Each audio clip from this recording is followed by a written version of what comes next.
So this is one of the most cruel of my creations. It's a Rubik's Cube that changes color depending on where you look at it from. I made it using lenticular printing. And when you scramble it, well, you don't really know which parts go where, so it's extremely difficult to solve.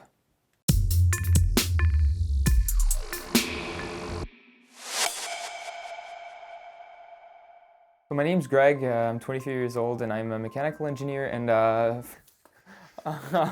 Alright, you're gonna put that in the outtakes as well? I'm a French mechanical engineer and for 8 years now I've been designing Rubik's Cubes. A friend of mine was solving the Rubik's Cube and I really wanted to try that, and I learned to solve it, and it was actually much easier than I expected.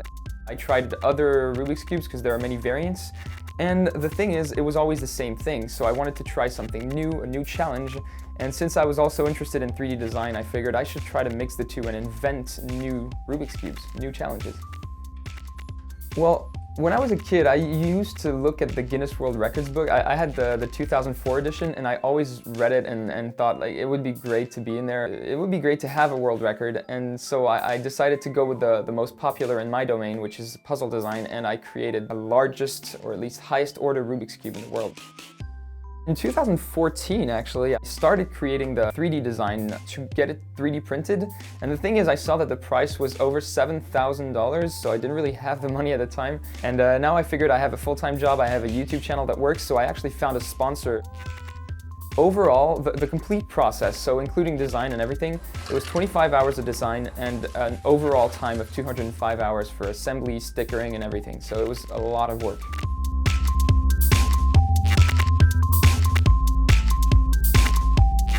Kind of heavy. It's actually exactly half the weight of my cat.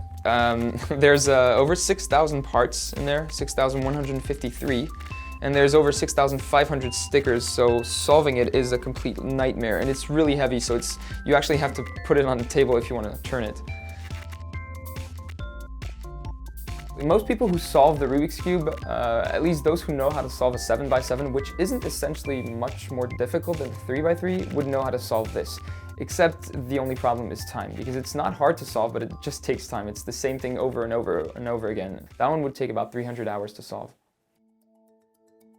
So everything that's on the top shelf and underneath that shelf is 3D printed. These are things that I designed, and this is what I collect, because I also collect things that are made by other people. Some are really, really well made, and this is hand sculpted, for example.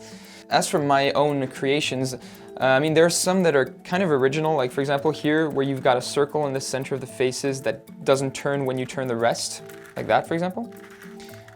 Then there's something which is quite interesting. This, for example, is just a face-turning dodecahedron, but when you look at it like that, it doesn't look like it's the same puzzle as this one, but it is. Actually, this is just a shape modification of this one.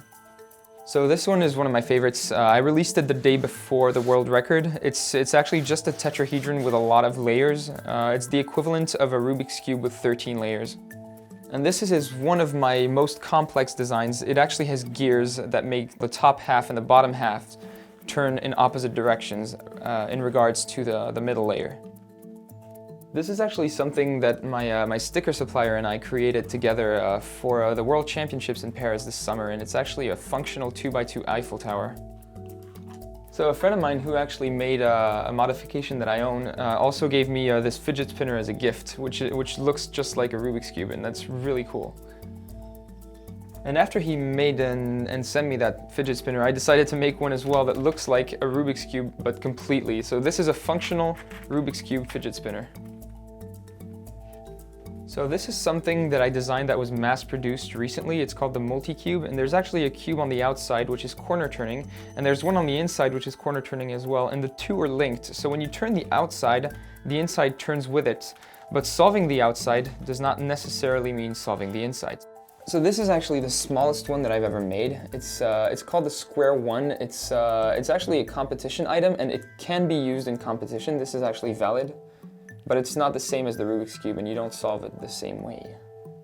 So I think the reason why this community is growing and why people like the Rubik's Cube is that it really appeals to their compulsive need for order. Like when you see someone who sees a mixed up Rubik's Cube, they're obviously going to try to solve it because they want everything to be well finished and they want all the colors to be on their respective faces. And I think the second reason is maybe, well, a bit of showing off, because when they see people solving the Rubik's Cube really fast, they're like, oh, I should know how to do this myself. I want to learn how to do that.